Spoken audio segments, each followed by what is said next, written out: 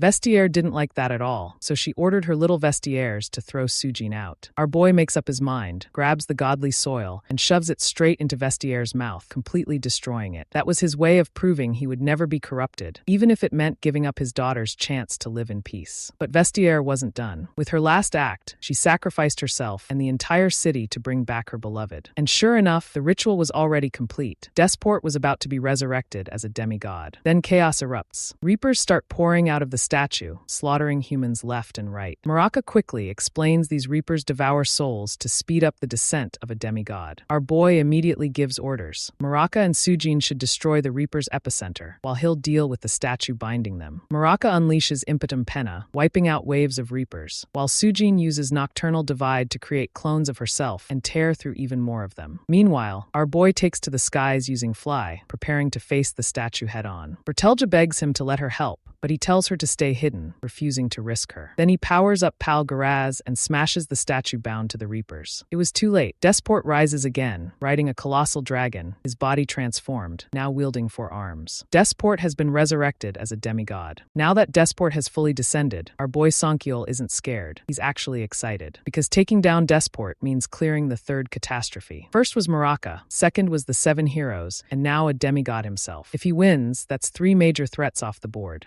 Songyeol immediately whips out Cassandra's whip and lashes it around Desport's arm. But before he can even tighten it, the whip shatters like cheap glass. That's when it hits him. Desport, he's literally on the same level as him. This guy's strength is basically plus 999 strength, a stat maxed out beyond reason. The wizards watching thought Desport was their savior, that he'd wipe out the curse of extinction. He didn't even glance at them. Instead, he descended on his massive dragon and crushed every single one of them flat. First time in this entire story we see Songyeol look anxious. That should tell you everything. Sujin and Maraka try to rush in, but Sonkyul shouts at them to stay back. He even admits he's not sure he can actually win this fight. That's how dangerous Desport is. Then he tells Bertelja to stay back too, but she refuses, insisting she wants to fight alongside him. Sonkyul tells her no, because one day she'll be best friends with his daughter. That's why she has to survive, no matter what. Bertelja finally backs off, but not before telling him, don't lose. And Sonkyul, with that trademark confidence, smirks and says, have you ever seen me lose before? And with that, it's set, the world's enemy versus a demigod. Desport draws his massive spear and swings, but Sonkyul blocks it with Pal Garaz. Then Desport switches to a sword, striking faster and harder, but Sonkyul reacts just in time. Every blow shakes the ground. You can just feel how evenly matched they are. But here's what's really bothering Sonkyul. Desport has 4 arms, yet he's only using 2. The other 2 are still joined together, glowing with ominous energy. That smug move alone is getting under our boy's skin. Desport suddenly takes out another spear and dashes forward with incredible speed. Sonkyul quickly enlarges Pal Garaz, smashes the ground, and blocks his path. He even breaks Desport's spear in the process. That's when Desport smirks and calls Sonkyul a sacrifice, impressed by his strength. And then the truth drops. Sonkyul can't figure out why a demigod even needs a sacrifice after descending. Desport explains, a demigod needs a constant great sacrifice to maintain their power. The curse of extinction? Yup, that was never a curse from the gods. That was just a tool vestiaire created to feed Desport's ascension. Meaning the one who truly created the curse was Desport himself. Sonkyul is stunned. Everything clicks into place. Desport reveals it outright. Humanity betrayed the 7 heroes, so he cursed them in revenge. The curse of extinction was his way of punishing humans, turning their children into sacrifices to fuel his power. And those sacrifices? They're exactly what allowed him to become a demigod. Now back to the fight. Desport whips out a gigantic club and swings, but Sonkyul dodges cleanly. Then Sonkyul goes all in. He casts multicasting meteor followed by echo, and suddenly an endless storm of meteors rains down on Desport. But this demigod isn't fazed. With sheer skill, he deflects every meteor that dares come near him. Sonkyul then concentrates his magical power into glare, but at the same time, he senses a terrifying energy in Desport's still-joined hands. He knows he has to end this quick. While Desport is busy deflecting meteors, Sonkyul fires glare straight at his leg, forcing Desport to kneel. That's the opening. Sonkyul leaps forward, strengthening Pal Garaz, ready to smash him down. But just as he's midair, Desport releases his joined hands. He fires off Light of Judgment. Imagine something like Sonkyul's primordial glow, but coming from a demigod. And Sonkyul takes the hit full on. Midair, nowhere to dodge. The blast engulfs him completely. For a second it looks like it's over, but then his Berserker's blood passive kicks in. That insane ability keeps him standing even after taking something that should have erased him. But Desport isn't done. He charges another Light of Judgment and launches it straight at him. And then someone blocks it. Finally, she arrives. Caunus, the half-dragon from the Hermit Tower, steps in and saves Sonkyul at the very last second. Caunus was fired up to finally meet the so-called enemy of the world, and of course our boy had heard plenty of stories about her too. Now that she showed up, it was the perfect timing because this would be a huge help against Desport. Desport, not wasting any second, ordered his dragon Fafnir to take her out. The dragon opened its jaws and blasted a massive beam of energy, but Caunus countered with her own attack, and both beams clashed in the sky, shaking the battlefield. Then Caunus transformed into her dragon form and told our boy she'd handle the dragon while he focused on Desport. Our boy in an instant, he teleported right behind Desport and smacked him into the ground. Without waiting, he unleashed the primordial glow, but surprise, surprise, Desport wasn't that easy to crush. He protected himself with a powerful barrier, but even he admitted afterward that seeing the barrier shatter proved the primordial glow could rival his own Light of Judgment. And that's when he blasted Sonkyul with that same devastating Light of Judgment. Our boy was struggling. He needed a plan. Then it hit him. He remembered the Gorgotha's shield. When Desport fired another Light of Judgment, Sonkyul raised the shield, and it blocked the attack flawlessly. But this shield isn't just defense. It's busted. After blocking an attack, it drains a piece of the enemy's life force while giving the user some sort of penalty in return. Desport attacked again, another Light of Judgment, and once again our boy blocked it. Suddenly a notification popped up. 1 life, meaning the shield had stolen a chunk of Desport's life force. Sonkyul kept the rhythm going, blocking and countering again and again, until he had absorbed a total of 27 Lights of Judgment. That's right, 27 pieces of Desport's life force gone. Desport, now weakened, went into a rage and tried fighting with brute strength, but at this point he wasn't on our boy's level anymore. Furious, Desport decided if he couldn't win, he'd blow up the entire city. But before he could finish, Sonkyul shouted out Glare, which cut through his power and destroyed all 4 of Desport's arms. With no more tricks left, Sonkyul dashed forward and commanded the Gorgotha's shield to claim its price, the soul of the demigod. The shield stabbed into Desport, and remember that penalty for using it? Well, the only way to get rid of it was to feed the shield a soul. So with Desport's soul devoured, the curse was lifted, the third catastrophe was defeated, and with it the curse of extinction on the world was finally broken. 3 catastrophes down. A few days later, inside the Hermit Tower, Porphyry gathered the leaders to announce the curse had been lifted. As for the details of how, he left that part to Marika, the story of the man who saved the world. Years passed, and Sankyol finally had the life he deserved. He built a home, had his own farm, and most importantly, his daughter Krya was alive and full of energy. That day she was preparing food and asked her father to go gather firewood since his old friends were visiting. But our boy was still sleeping and didn't even want to get out of bed. Krya turned to Bertelja and asked what her dad's friends were like, and Bertelja proudly explained they were all heroes who had saved the world from disaster. Eventually, Sankyol got up, grabbed his axe, and stepped outside. He even had a beard and mustache now. Tell me that's not a God of War reference. Oh, and don't forget, he still carried Pal Garaz, the dwarf's treasure. And just like that, my friends, this story came to its conclusion. After everything he went through, after all the struggles and battles, our boy finally earned this peace. A happy ending well deserved.